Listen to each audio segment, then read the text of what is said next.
Welcome back to episode 24 of the Provenance Marketing Show. I'm your host, Ryan Jennings, and today we're talking about some products. But before I get into that, I wanted to share with you a briefing I was at earlier this week on Tuesday in Auckland, hearing from what New Zealand Herald had been surveying a number of chief execs in New Zealand, about 150, 160.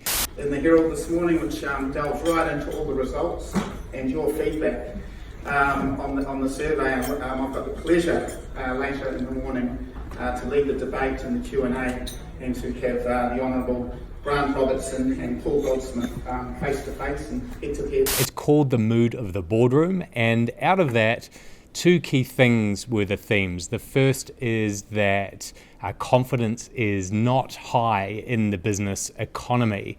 That business confidence is lower anytime right back to the global financial recession. And that's around how CEOs are feeling.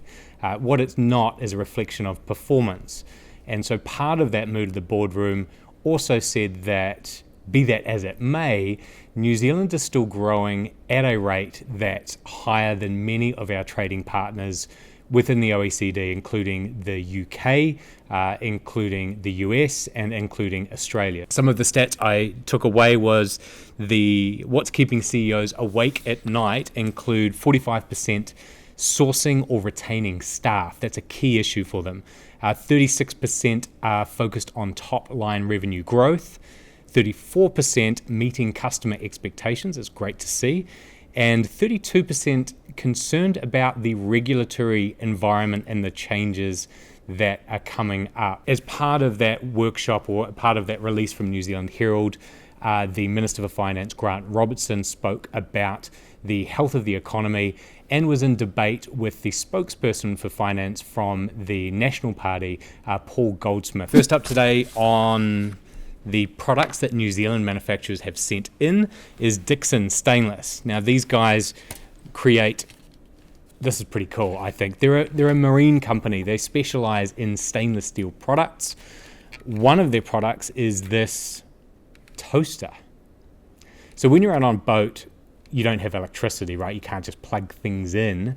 You do certainly have gas, but this isn't just for marine environment. This could be used for backpacking or outdoor adventures. So you've got your gas hob underneath. You put your bread on the side, wait a couple of minutes for the heat from that flame, and it's going to cook one side of the bread, making it toast. Flip it around, and you can toast the other side. Simple as that.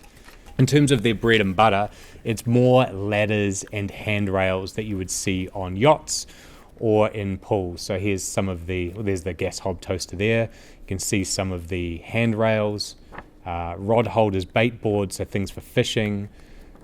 And the reason this is important, and I think this is probably one of the reasons that they do so well, is that the marine environment's tough. It's tough on anything, in particular steel, because it rusts. So you want a very high quality product. And that's what the guys at Dixon Stainless guarantee. Next up is a company called Motomuck. They do a range of cleaning products where you spray it onto, for example, on this one, you'd spray it onto your motorbike, onto the wheels where you get that brake dust that's really difficult to get off with any other type of soap. You spray that on, and it's very low elbow grease required to actually make the thing clean. This is automotive, for engines, gearboxes, drivetrains, brakes, radiators, tires, hoses. Specific one here for golf carts. Another one here for cycling, so Cycle Muck for your mountain bikes. And what I like about their marketing strategy is that they go with athlete sponsorship. They sponsor some pretty big names in New Zealand sport, including Mike Fraser and Nick Franklin in motorsports, as well as Greg Murphy, a favourite of mine for his V8 supercars. He also has the same hometown as me in Hastings, New Zealand. Triathlete Lizzie Orchard for the cycling side of things, and Lincoln Wedette, who's only 12 years old and is a Kiwi Truck trophy kart competitor. So well done, Lincoln, for your budding success. Last on the list today is a company called Spectacular Cards. And I don't want to mention this word here because it's way too early to be mentioning the C word. But think about this. If you're a business out there and you want to say thanks to your clients, your customers, your employees, I believe you've got to say it with a printed card. The e-cards don't cut it. I mean, digital's great for a lot of things like what we're doing here. But if you really want to say that your support means something, take the time to write a personalized message in one of these cards and send it. Old school. It doesn't take a lot. These guys will take an order from you for a minimum of 50 cards, 10 of each design. So it might cost you $100 to do that for 50 of your best employees or customers. And you're on your way to saying, hey, you mean a lot to me. If you're in real estate, they'll do these calendars. It's got the New Zealand made on the back. Same as these calendars here. Those were the main things for this week. The last thing I want to cover off, and this is something I've just purchased, is a wallet. This is a wallet that I got from Barkers, and Barkers have been supplied these from a company called Parisian, which I've featured on here before in an earlier episode. It's made in New Zealand, genuine leather.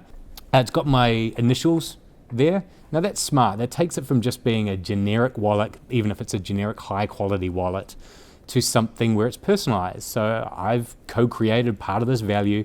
And I think any business can think about doing that, is how can I make this something I co-create with my customer to make it a finished product once that customer has co-created with me. Last thing I'll just sneak in there before we go to Q&A.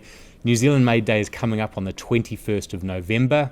If you're a business that wants to participate, go to nzmadeday.nz.